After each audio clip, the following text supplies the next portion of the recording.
Good morning. In this video I'm going to be introducing you to a printmaking technique called hard ground etching. Hard ground etching belongs to a family of printmaking techniques called intaglio, which includes the likes of dry point, hard ground, soft ground etching, photo etching, photopolymer gravure, aquatint. Some of these techniques I'll be demonstrating in later videos for you to have a look at. The basic premise behind hard ground etching is you would have a metal plate which you will coat with a acid resistant ground.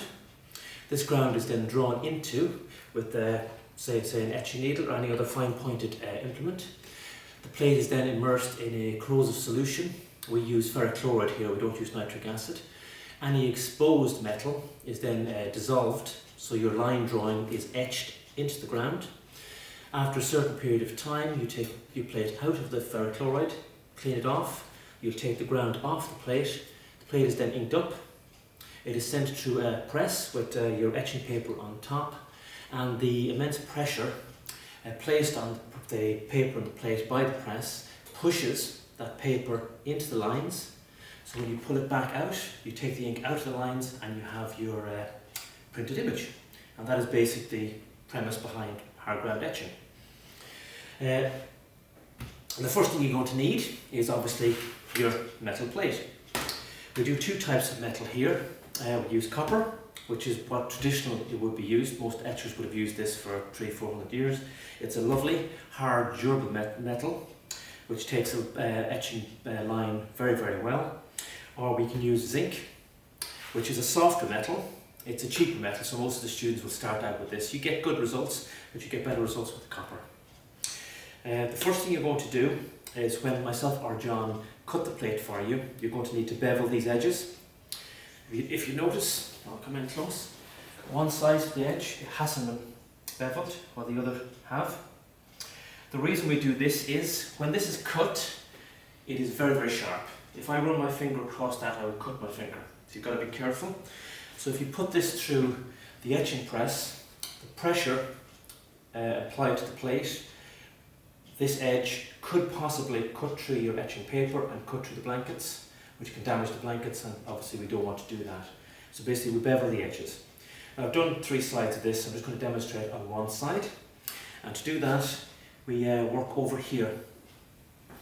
This is the only area in the print workshop where you file plates, simply because you don't want the fine metal filings that are coming off the plate getting into any of the inks or scrim, anything else around the print room, because you could end up damaging your own plate or somebody else's print. So basically this is the only area in the print room where you do the filing.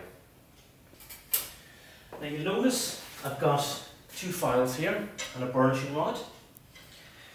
The red-handed file is a rough file. If you're going to use copper, I would recommend you starting off with this, because copper is the harder metal, so it'll you get that bevel a little bit quicker than trying to go with the fine file. You then move on to the yellow-handled file, which is the fine file, which will smooth that bevel a little bit more.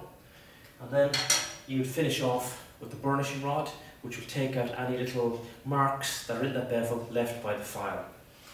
Now because I'm going to use zinc today, I'm not going to bother with the red-handled file. Okay, so very handy, you just step in. I've got this little lip here that you can push your plate up against, and you can hold it down. I recommend that you don't have your plate out too far like this. It won't affect the beveling, but it causes a lot of vibration, which causes a lot of noise, which will eventually cause a lot of irritation among the other students in the print room. So the easiest thing to do is you just leave it out, just maybe about 1 centimetre. That's far enough. And you can use this whole area if you have a big plate or a small plate. Push it up against that, put a bit of weight down, and you start filing. Now, as I say, there's no print police in here when it comes to filing. You'll find your own technique. Some people like to file like this, some people like to file like that. I like to file like this. I get a nice beveled edge very, very quickly.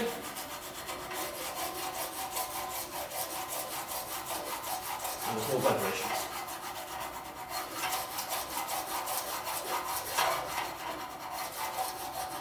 Okay, so that's enough. I've got the iron filings. They're the iron filings you don't want to be getting around the print through. Now I'm going to move on to the burnishing rod. This is basically because even though this is a fine file, it will leave slight marks in that bevel, which can hold ink and which would print, which you don't want. So you just get your burnishing rod, and that burnishes them down.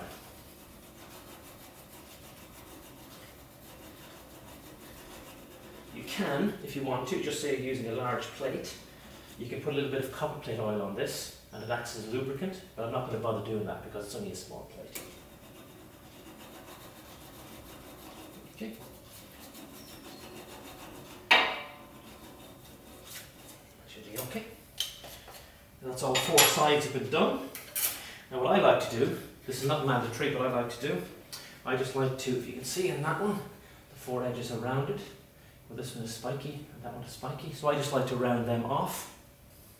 It's not mandatory, you don't have to. So I'll very quickly give them a quick file to round them off. And such.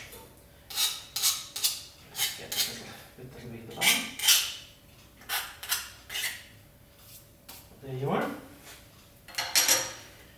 That plate is now beveled and ready for the next stage of the process, which is degreasing the surface of the plate. And that we do over by the main sink in the workshop. Cool. Okay, the next stage of preparing a plate to have the hard ground placed on top is to degrease the plate. This is very, very important because if you don't degrease the plate, there's a possibility that the ground that you place on it will lift off when you have it in the ferrochloride, the etching solution.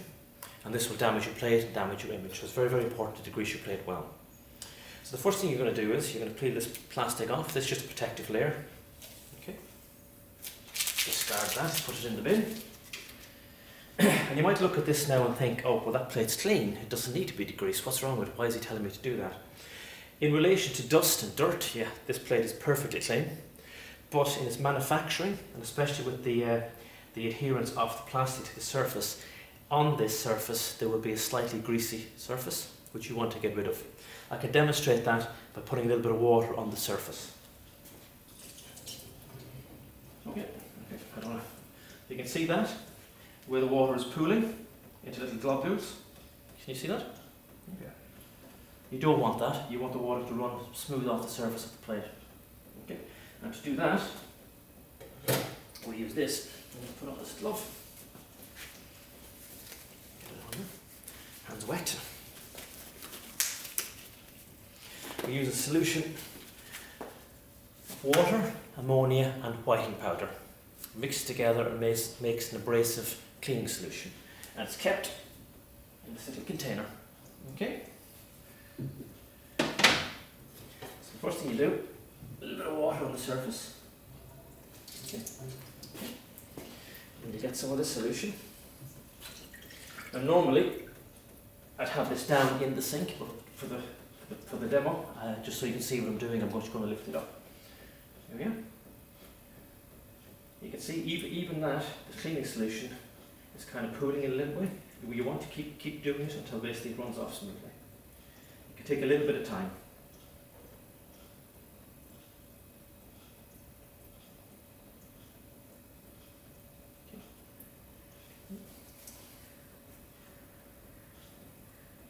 But it is very, very important. Let's have a look. I'm just going to rinse this under the tap. See what we've got.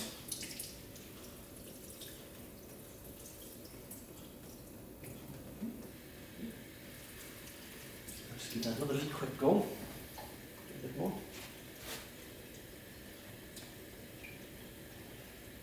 As I say, if you have any questions as we're going along, so myself and John are always here to answer them. Okay.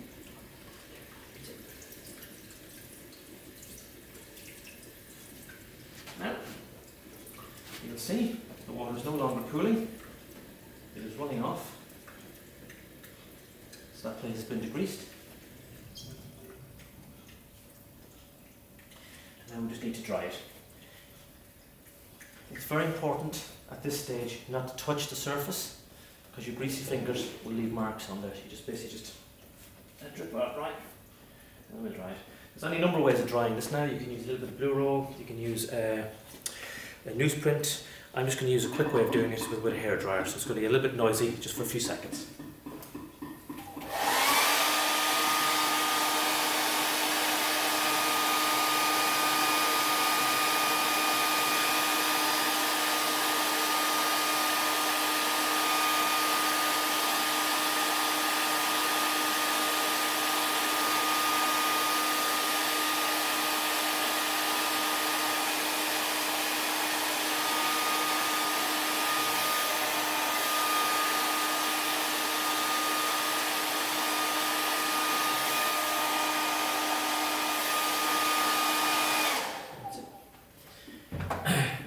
Now, one thing you might notice when you use a hairdryer to dry it, because it's evaporating that water very, very quickly, there might be just a thin layer of white powder left on the surface of the plate.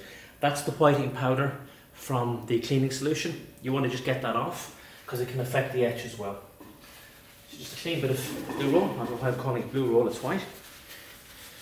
Just in the centre.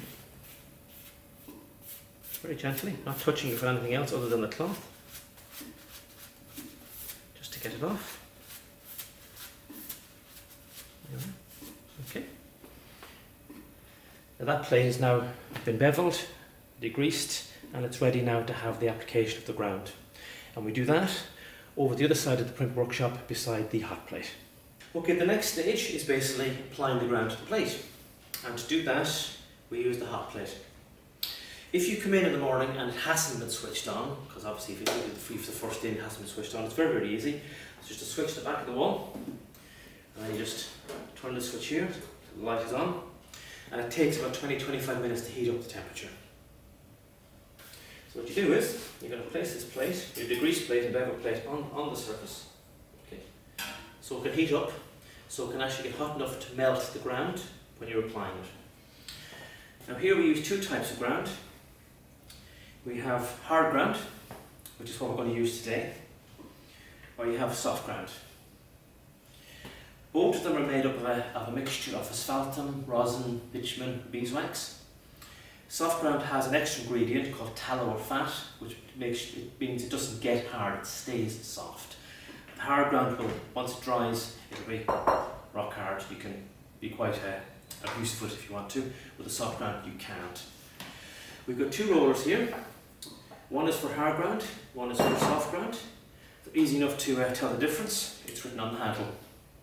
Please don't get them mixed up, because the next person using it might know that you've mixed them up. Okay. So we're going to put the soft ground away, and we're going to do the hard ground. Comes in a little ball. Like that. When you finish with them, obviously, please put them back in the right boxes so they don't get mixed up. It. You can see it's already starting to melt.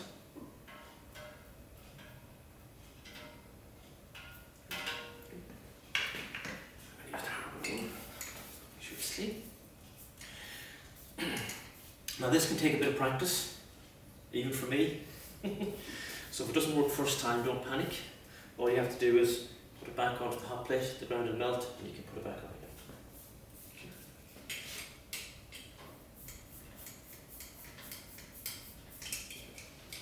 You're just rolling it on and to get an even coating.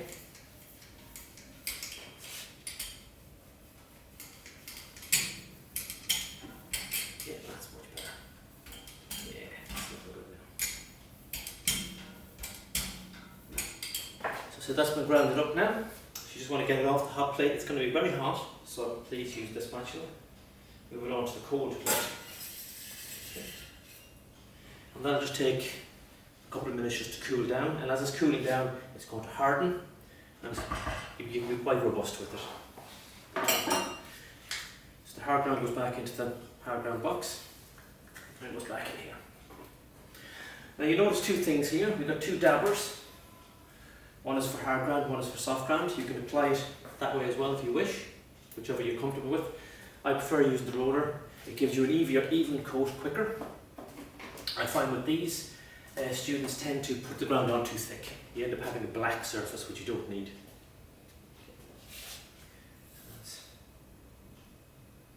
Yeah, that's ready to go. That's it. Okay. I can now be quite robust with that. Okay. This plate I have here, it's coated with soft ground. The application process is exactly the same. You're going to bevel your edges, you're going to degrease your plate, you're going to heat your plate, ground on, roller, take it off. It's exactly the same. Hard ground is very good for detailed line work. Soft ground is great if you want to add textures, or if you want to have what I described as like a pencil line, that's a kind of feathery effect you get with a pencil, which I can show you how to do. Okay. So now this is now ready for me to actually do the drawing onto the surface.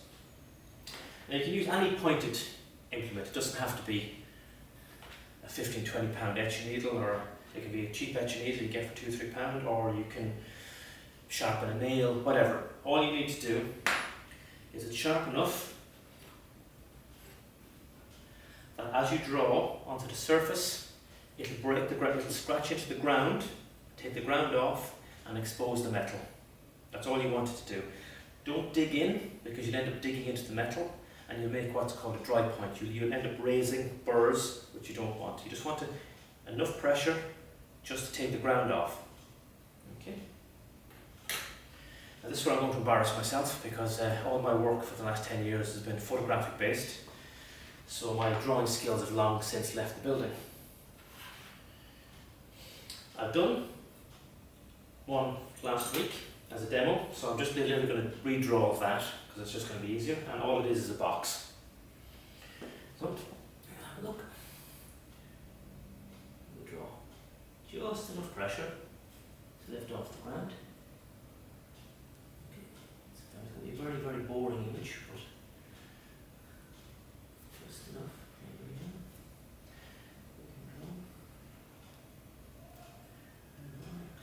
Shape. Make it 3D. Put a shadow here. You see? And you can leave it. Nice and rough. But I'm not applying a lot of pressure. It's just enough to take off the ground. Put a bit of shadow on this side as well.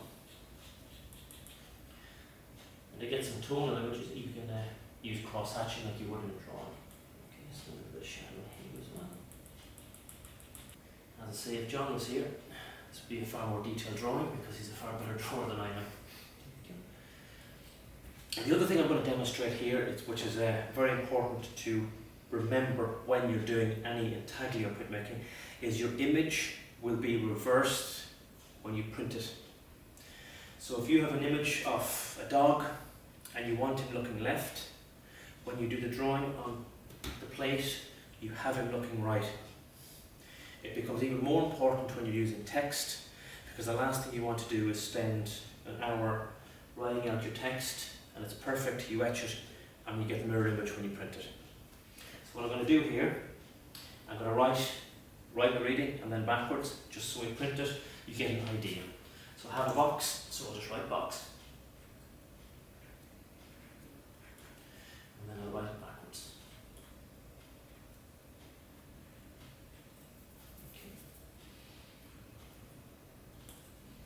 Okay. Now your image that you're drawing here can be far more detailed than this. You can use different implements. This is a roulette, which has got little wheels, which you can use to draw across the surface. You can use some sandpaper to burnish, draw into it.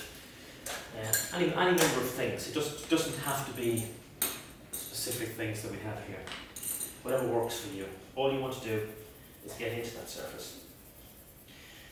Now at this stage, if you have any questions after you've done this, the first I'll ask myself or John over here, and the basic question most people ask at this stage is, have we drawn to the ground well enough? The easiest way is if you just shape it like that, catch the light, and you'll see the metal through.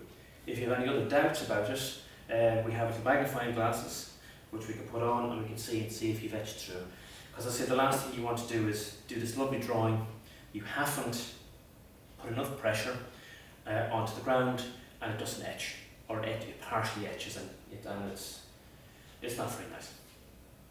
I'm not going to do any more drawing on this. So the next thing we do before we put it into the etching solution is basically to cover the back, protect the back of the plate. Any exposed metal is going to be attacked by the ferrochloride, it's going to be etched by the ferrochloride. And what will happen there is basically the back of your plate will be destroyed and you'll weaken the etching solution. And if you look after these plates, if you look after both sides, you can use that side. When I'm finished with this side, I can just work, I can ground up this side and use the back of the sides. It's very handy if you start using copper, because obviously copper's a little bit more expensive, and you can use both sides, but only if you look after both sides. And to cover the back, here we basically use sticky back plastic. We get it in big rolls. And the easiest way for me to do it is the way I turn it over.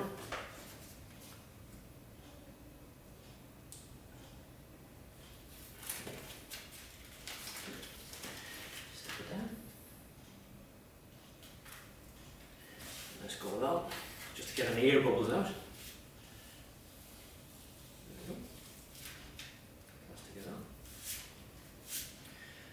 Peel this up so I can get at the plate. Lift it up. Turn it over, and then I'm just going to cut off the excess.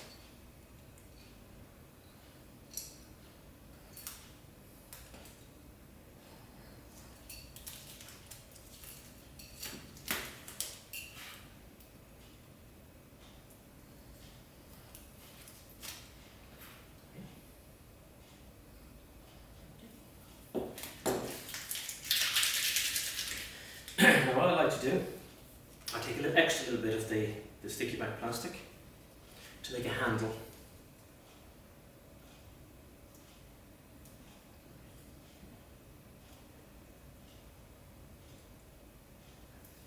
There you go. So I'll just stick it on the back and then fold it over, like so. Well, this is for two reasons. Obviously, one, you're going to put it into the ferrochloride and you can take it out of the ferrochloride. But also, if there's 4 or 5 students using the ferrochloride at any one time, this easily sticks out the top over the surface, so you can actually, you know there's a plate there. The ferrochloride itself is kind of dark greeny brown, so if you put this in without this, people won't know there's a plate under there and they might put their own plate on top of yours. So it's just very handy, and it's also very handy just to be able to take it in and out. Another thing at this stage I would advise you to do, it's not mandatory, you don't have to do it, is just paint out, or stop out, we call it, the edges here, because that hasn't any ground on it and that will be attacked. And you've already gone to trouble filing it and burnishing it, so you just protect it at this stage. And for that, we use this. It's a stop out solution. This one's called Straw Hat. This one's called Brunswick Black. This is the one I'm going to use because it's quick drying, and you use methylated spirits to clean this off. This is a little slower drying, and you use white spirit to clean this one off. So we have the methylated spirits here with the M on it, and on the other one is the low order white spirit. This takes a bit longer to dry, so I'm going to use this one. This dries practically instantly.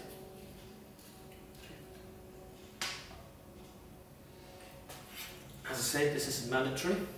If you want to, you can etch the plate now, and before you print it, you can file it and burnish it again.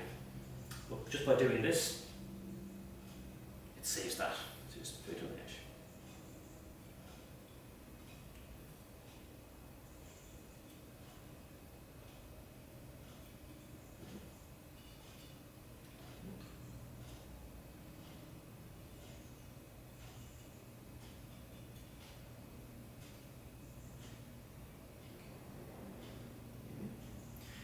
Also, this is very useful if you've done a part of a drawing at this stage that you don't like, but you don't want to have to melt the ground again. All you have to do is paint over the section. Just then when I'm going to stop at that line, you will haven't etched it yet. Okay? But that line is stopped out, it's protected, and it won't etch.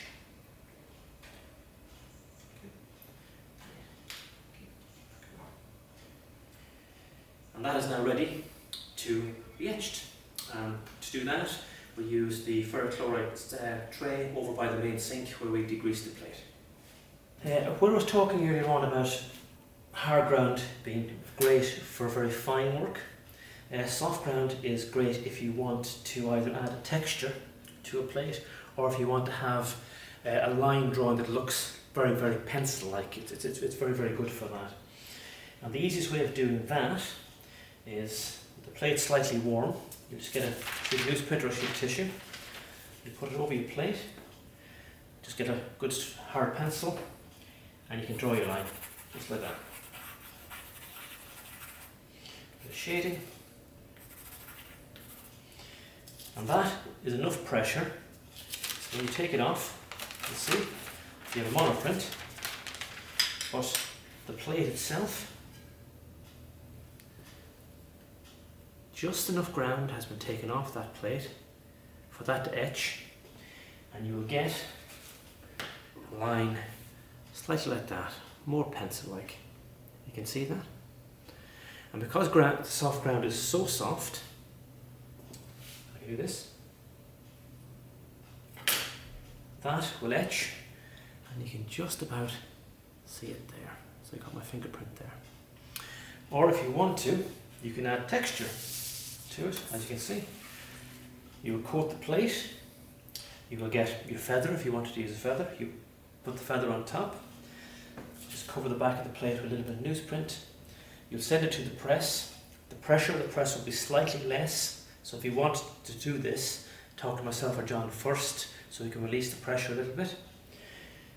You peel it off, you'll peel back your feather, and this texture will be left in the ground, and then that can be etched and printed, and you can get that. You can use any type of material, feathers, scrim, lace, no metal. No metal goes through the press, because what will happen is the pressure will push down, it'll damage your plate, and it might cut the blanket, so you don't want to do that. Okay? So that's just another little nice way to work with ground. But now we're going to work with the hard ground, which is now ready. The stop out is now dry. We have the backing on the plate. It's now ready to go to the ferrochloride tray, which is just over the other side of the print room. Right, so the next stage is the etching stage, where we actually use the ferrochloride to bite into your plate. This is a ferrochloride for zinc. It's in a tray. If you use copper, we'll use this down here, which is our dip tanks. So you lift this out, there's a little shelf, you put your plate in that, it goes back down.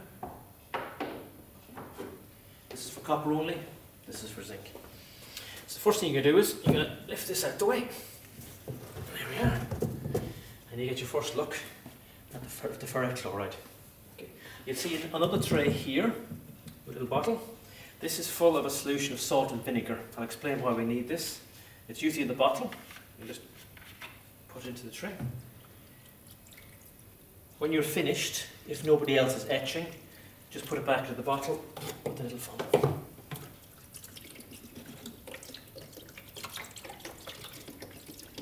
There we are.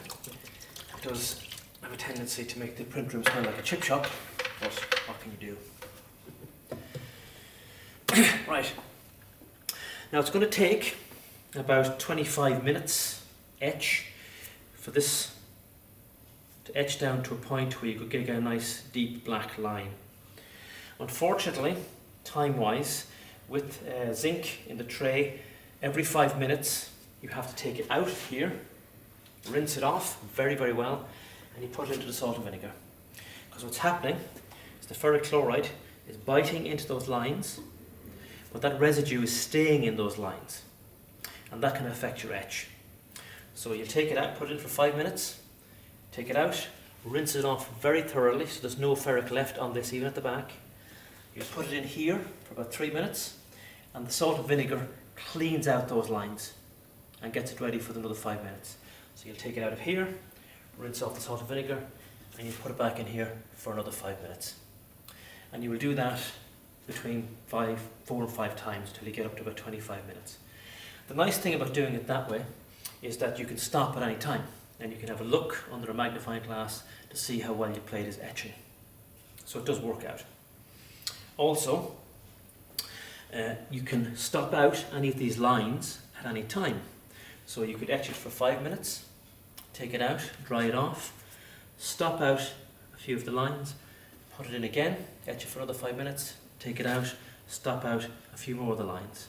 Shallow lines hold less ink, so they're not as dark. Deep lines hold more ink, so they're darker. So you can build up a gradation of tone in your lines simply by etching it for different times and stopping out the lines. Right, so in we go. As you can see, I'm wearing gloves and I'm wearing goggles. This is not an acid, it's a corrosive salt, but you have to bear in mind what it's doing to the metal. It's dissolving the metal, and metal is a lot harder than skin. It will damage you. Let's just pop her in. Okay. And you can see now the little white tab is sticking out over the surface, so I know there's a plate there. I'm not going to put another plate in on top of that. So that is going to go in for 5 minutes. So keep an eye on the clock. Okay, so this plate has been in the ferric chloride now for its first 5 minute etch. We're going to take it out and we're going to put it into the salt and vinegar wash for about 3 minutes. So we'll just switch on the tap. You don't need it Niagara, just a little bit. Take her out. Let all that ferric drop off as much as you can, and then give it a good rinse under the tap. Both sides, the back of the plate as well, because it will be there. Okay. There we are. And I'll even notice now that the shiny lines from the drawing are now dull because that metal has been etched a little bit. So now we just pop it in here. And we leave it in there for about 3 minutes, and the solution, the salt and vinegar solution, will clean out all the residue that's blocking those lines and get ready for its next 5 minutes. You don't, this is very important, you don't want to get any of this in here. That's why you give it a good rinse off. It doesn't matter if you get some of this in here, but please don't get any of this in here, because people will be using this to clean out the plate. If any of this is in here, even a small amount, it will etch. So when you take it out of here, give it a good rinse under the tap and put it in here. Okay. So that's going to be in there for about 3 minutes, so I'll just watch the clock. And I'll see you in 3 minutes. Okay, so this has been in here for about 3 minutes. You'll actually notice, if you were looking over the little fuzziness along the lines, that's basically the salt and vinegar solution cleaning out those lines. So just take her out, drip her off, give her a good rinse off as well. As I say, it's not imperative if you get a little bit of that in here, but it is imperative not to get any of that in there. Okay, and just very gently drop it in. Little sticker over the top so it knows where your plate is, and we want to leave that in there for another 5 minutes. So I'll see you in 5. So the plate has now been in for its second 5 minute stint. So I'm just going to pull her out just like we did the first time. Drain off all that ferric. Always bear in mind the back of the plate's going to be covered as well. A lot of students forget about that, and they give the front a good rinse and they forget about the back. Okay.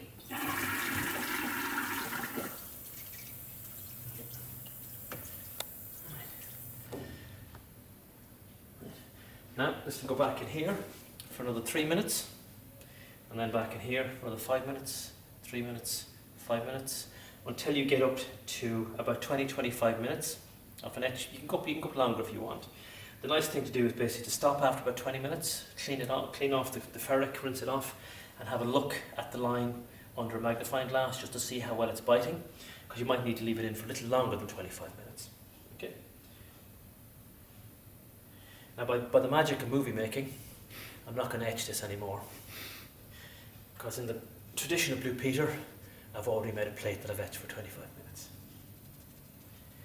So now we're going to make the assumption that this has been etched for 25 minutes and the ground is now ready to come off for us to print the plate, ink the plate up, and then print the plate. And this is done back over the other side of the room. Okay, so see you there. Okay, now it's been etched for the 25 minutes. Before it goes to printing it, we need to take off both the stop out and the ground. Now the straw hat stop out is cleaned off with methylated spirits with the M. The Brunswick Black, which we'll use when we do the aqua tint demo, is cleaned off with the low order white spirit. Okay?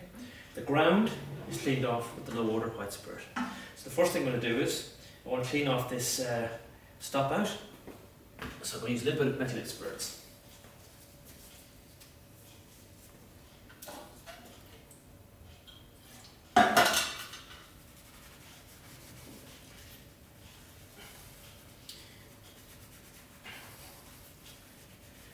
And now I'm just going to show you the effect of that stop out.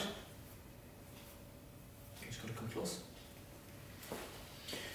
If you can just about see, you'll see the etched lines are dark, and that one line there, which I stopped out with the straw hat, is still silver because it hasn't been etched. So that's what the stop out does. Any damage to the ground, you can just stop that out.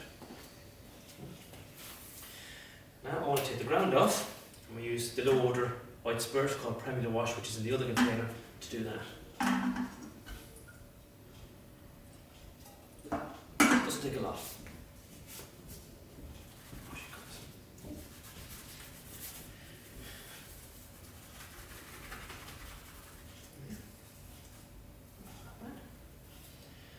That's not bad, even if I do say so myself. Okay. I'm just going to take the protective backing off it as well, because we don't need that anymore, which can be discarded in the bin. And now you're going to see the etched line on that plate. You see? That's cool. Now this plate is now ready for the next stage, which is printing. Now to do that, I'm going to use another plate that I previously etched. So this has been etched for 25 minutes, so you'll see the lines a lot clearer.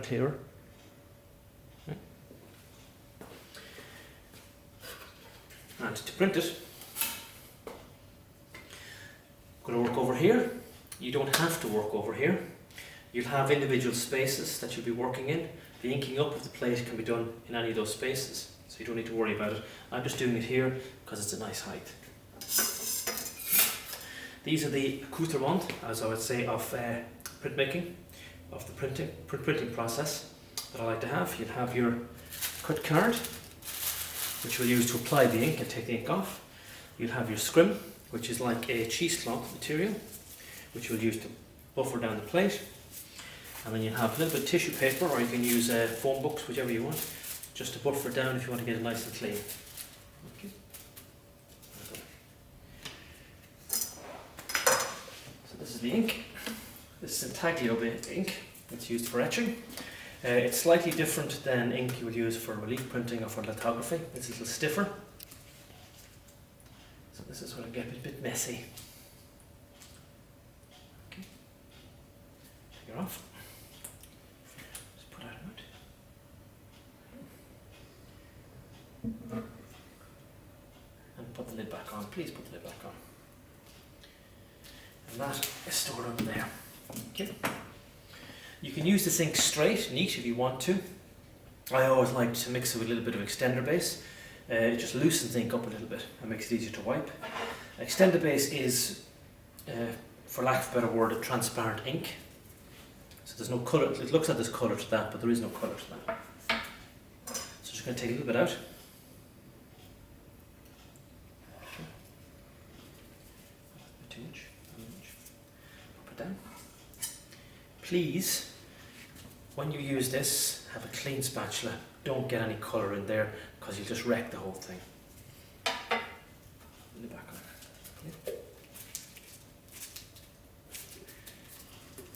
Okay. And then that goes back on there. And now we just mix them up. I generally use about 50-50. It loosens up the ink nicely, but you still get a good dense colour. If If you wanted your ink a bit more transparent, you could go 80% extender, 20% ink, and you get a nice transparent ink, depending on what you want or what the image you want to make. If your image has lots of subtle grey tones, you could probably use a little bit more extender, and that'll help bring those grey tones out. Okay, so that's mixed together. Okay, right. Now for the next stage, the card. The cut card are generally in the cut card drawer, which is just there.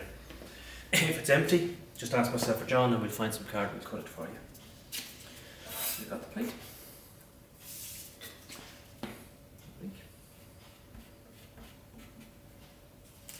Now we just ink it up. Now applying a little pressure just to push that ink into the lines. Turn around.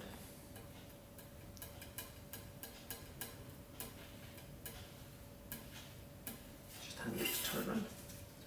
Just cover the whole plate.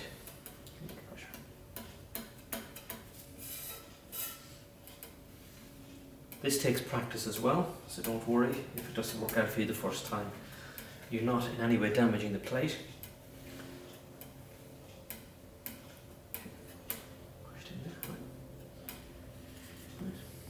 Now I'm going to use a new piece of card, because what I want to do is I want to take off that excess ink sitting on top there. You don't need it, all you want is the ink that's in the lines. You can start wiping at this stage, but all you're going to succeed in doing is dirtying your scrim a lot quicker. Just clean card, off we go. Comes off, and this ink is perfectly usable, so you just put it there and you can use it again. Here we are. You see, I've now taken off most of the ink and I've saved myself a lot of time. This is scrim. It's like a cheesecloth material.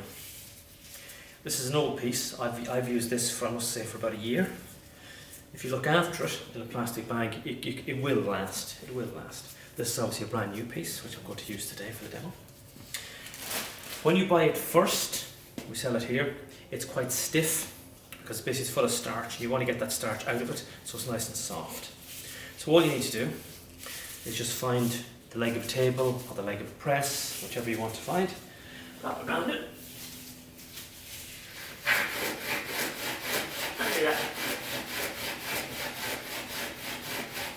And I can actually see powder coming off that into the air. And this is now a lot softer than it was. Nice big.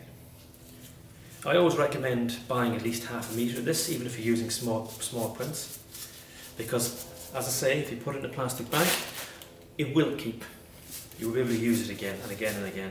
A lot of students think they're doing a small plate, so they'll buy a tiny little bit of scrim, and before they've even finished inking it up, it's dirty, so you can't use it again. So a nice big bit into a nice little ball, like a little mushroom, like so. And just start gently wiping the surface. You don't have to apply a lot of pressure. Okay. If you apply too much pressure, there is a chance you'll pull some of the ink out of those lines, which you don't want to do. Now the only reason I'm holding it at this is because it's a small plate. If it was a bigger plate, obviously I wouldn't have it in my hand, I'd be leaving it on the press. Here, nice and gently. Start to see the plate coming up. Okay.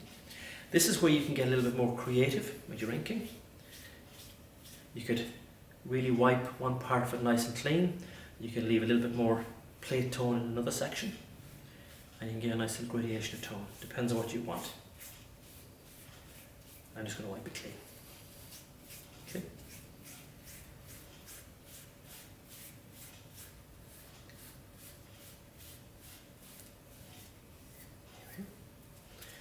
Now that's about all I'm going to take off with the scrim.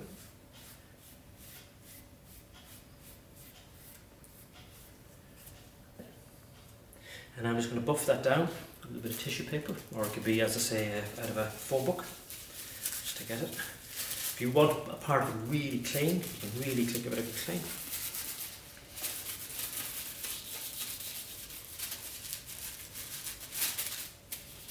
Gently, I'm not applying any pressure.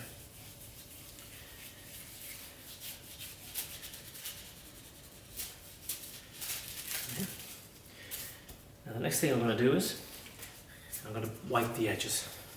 This is the second reason why you will bevel your edges. The first being not to damage the press bed, but the second, so you can actually wipe them clean. Because if you don't wipe them clean, your lovely image will have a big black border around it, which may be what you want, but I like clean edges. Nice and gently.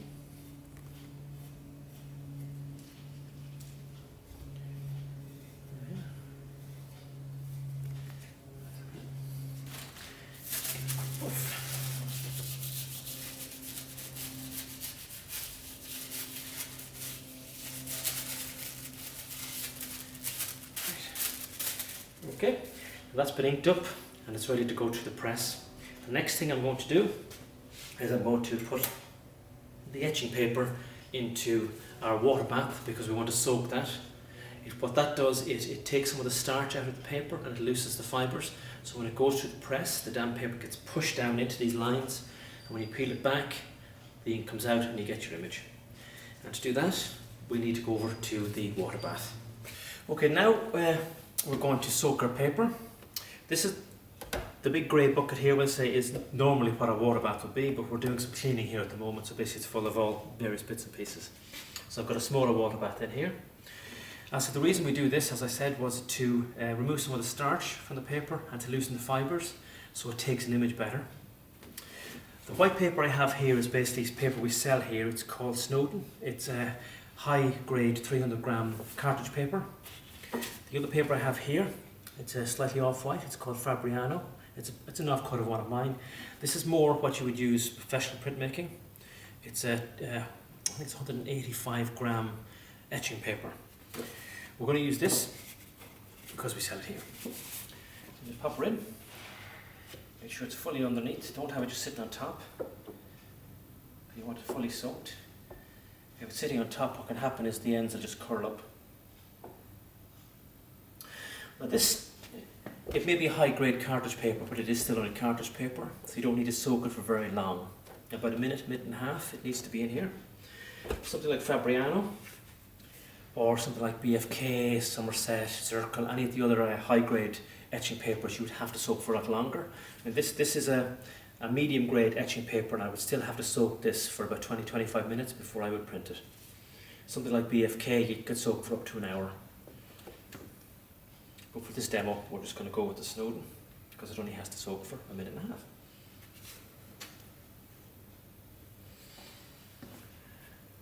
I will recommend at this stage, later on in the process, if you really get into etching or any intaglio printmaking processes, that you eventually move on to good quality paper.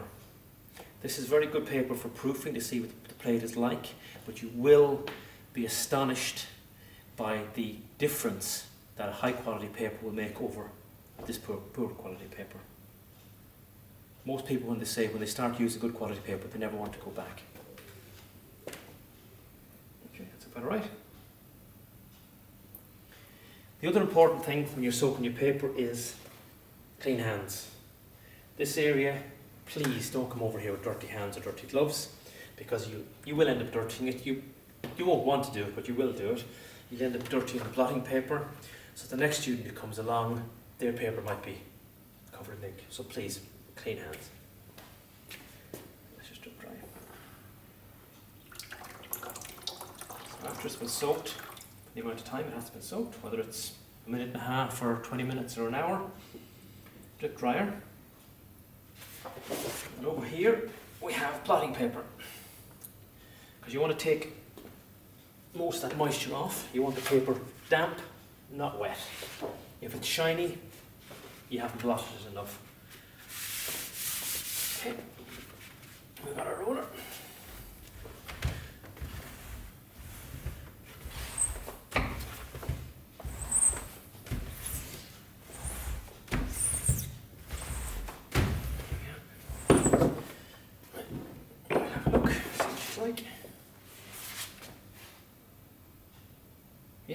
right.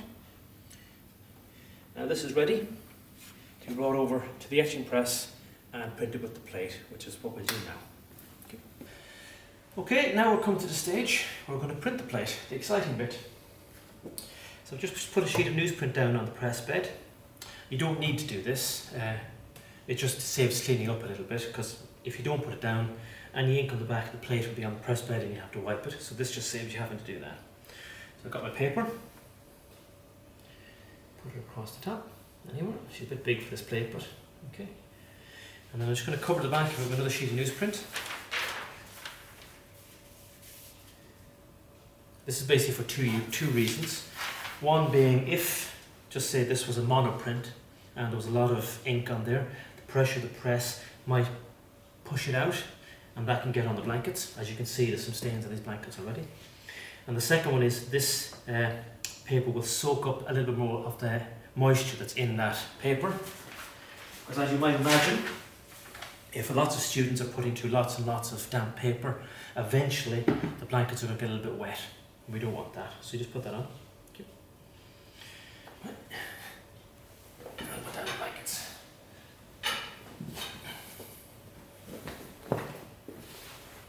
Here we are. Try and have them nice and flat. If as it's going through, it ends up going like this, please stop, because you don't want that going through, because it'll crease the blankets. And that will mark any prints going through afterwards. So nice and flat. At this stage it's nice if you have someone helping you and they can stand back here holding the press blankets. I don't, but here we go. My turn. So keep an eye on the blankets, make sure they're not curling up or anything. And when using the wheel, always go with the wheel, because you don't want to be jerking your back. So there we go through. And I always like to run the press bed all the way through, even if I'm doing a small print, simply because the next person coming along might be doing a big one and it just saves them the time. Okay. Once again, it's not mandatory, it's just something I do. Okay. And now we have the print. You can see, nice little embossment there to tell me the pressure is good. This is the exciting bit. And there, you have the print. And this is what I wanted you to notice when we talked about lettering. You'll see on the box itself where the writing is rightly reading to you now, it's reversed. And where I have it reversed on the plate, it's what they're reading. So it's very important when you're doing your images to bear that in mind, that any image will be reversed. Now, just the one other thing I want to mention here. These are just two prints I did before on better quality paper.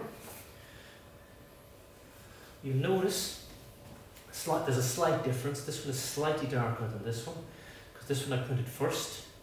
I inked the plate up again the second time and I printed it again. So it's a little bit darker, and it will generally take about 4 inking up, printing, inking up, printing, inking up, printing for the plate to eventually hold all the ink it's going to hold, and you're going to get that nice dark image.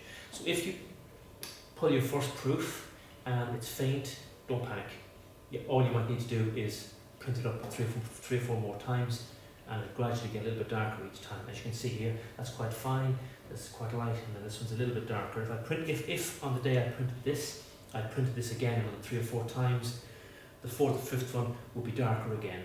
Okay, so don't panic if it's a little bit light the first time you pull it through. Okay, and then this is damp paper. So we're going to put it. Sorry about all this stuff here. These are our drawing boards. So what you would do, take a sheet of tissue out of the tissue drawer, like that, get your print, like that, sheet of tissue, like that. And when this is full, sheet of this, put it on top, and that allows it to dry flat. It will dry, if you don't put it under here, it just will, but the paper might cockle. Well, this way it'll dry nice and flat, and you come back the next day, or a day later, you'll be able to take it out of here and it'll be nice, dry and flat. That's what these boards are for. So that's basically cake making to printing.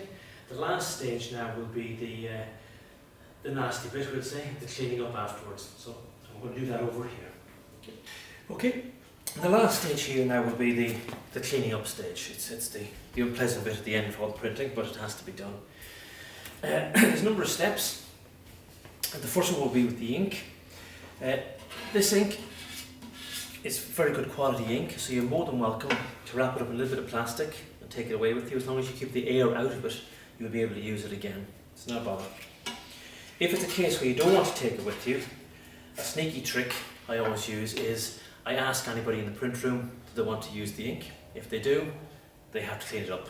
So it's a little bit of a sneaky thing to do. If nobody wants the ink and you can't take it with you, unfortunately you have to throw it away, which it is a pity, but you just have to do it. So the easy thing to do is open a newsprint, open a bit of newsprint. You can find the scrap paper drawer there. Just get the bulk of the ink off.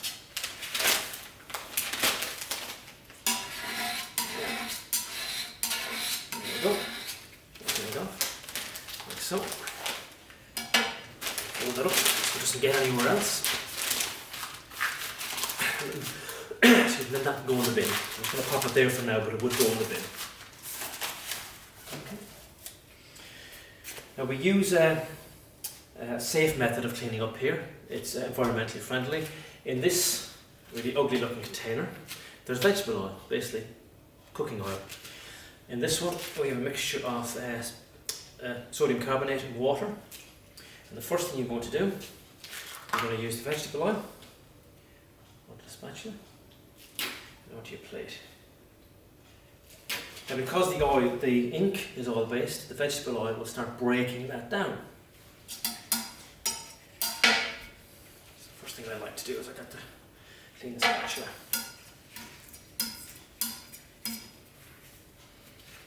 You can do this in any order, it's up to you. You can clean your plate first, you can clean your spatula first, it's completely up to you. I just like to get the ink out of the way first. Make sure that's clean. Okay. Now the one bit of these palette knives that people forget about is the handle. So they look at the nice clean blade, think that's a nice clean, and they put it back. And they've forgotten the dirty handle. So the next person comes along, picks it up, gets a nice black hand. So you always got to make sure to give it a quick wipe. Like so. Okay. And that's why I need to go back with the other spatulas, which is just down beside John's office. These are kept down there as well. Okay, so put that there. Now when you're cleaning up any ink here, the first rags you use will come from the little grey box that's on one of the etching presses there called semi-soiled or half-soiled rags. The rags that have been briefly used but are not completely dirty yet, and you'll use them to start off with. We don't want to be using clean rags straight away. So you start wiping away. See, all that ink is all broken down.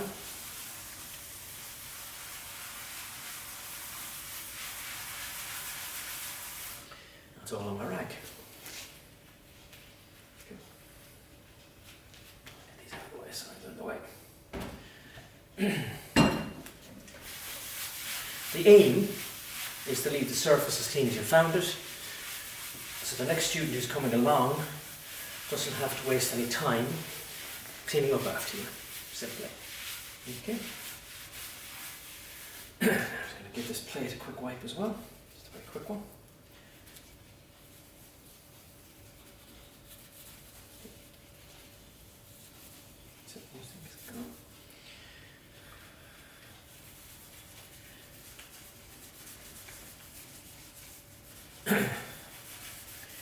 So now, with a semi-soiled rag, is now completely soiled, and it goes into the red bin there, the red Dalek. Okay, when that's full up, they get taken away and they get cleaned.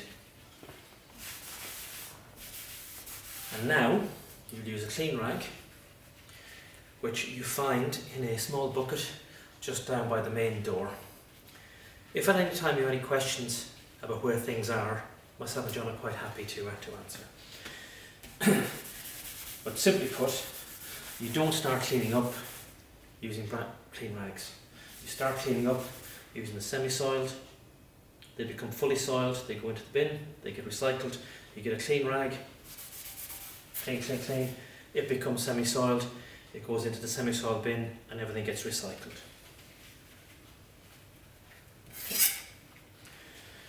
Okay.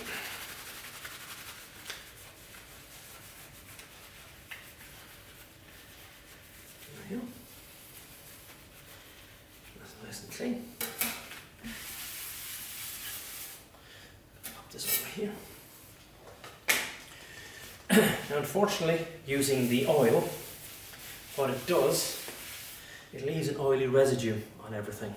So you're going to use your clean rag. This is where the sodium bicarbonate and water come in.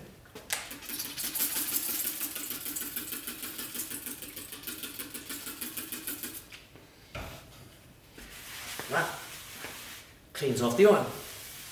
So that oily, slicky surface is now gone.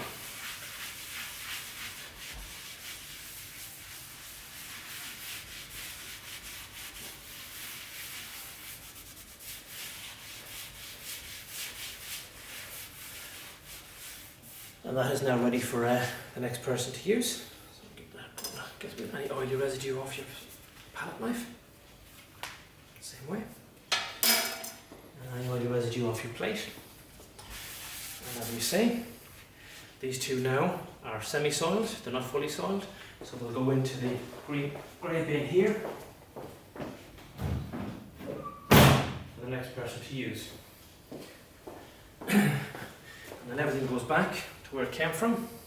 You just follow me around. I hit these come down here. And the palette knives are there. And the plate is now, you can degrease it again, round it up again, do another drawing on it. You can dry point on it, scratch into it. You can make a second plate, you can print over it. Don't think that just because you've done one etch on the plate, that's all you have to do to the plate. You can rework that plate again and again and again. A very famous artist used to rework his plates countless times with Rembrandt. So you could be the next Rembrandt, don't be afraid to try. Just to show you a few examples of old student work to give you some idea of what you can do. In this one, you see it's the same image, but I think what they've done here, they've used two plates. You would have one plate for some of the texture and another plate for some of the words, and they would have been printed together. And it shows you as well the effect a simple change of colour can do with a same image. Okay. Also, you don't have to work on one plate. You can make an image built up of thousands of tiny little plates. Obviously just ink them up with different colours. Okay. And this is a lovely little bee that was done by a student about 10 years ago. It's a lovely little online etch, just to give you an idea of some of the things you can do with hard ground etching. Okay. So that's about it. As I say, if you have any questions along the way, myself and John will always be here to answer them. I hope you enjoyed the demo on hard ground etching, and I hope you give it a go. And I'll see you in the next video.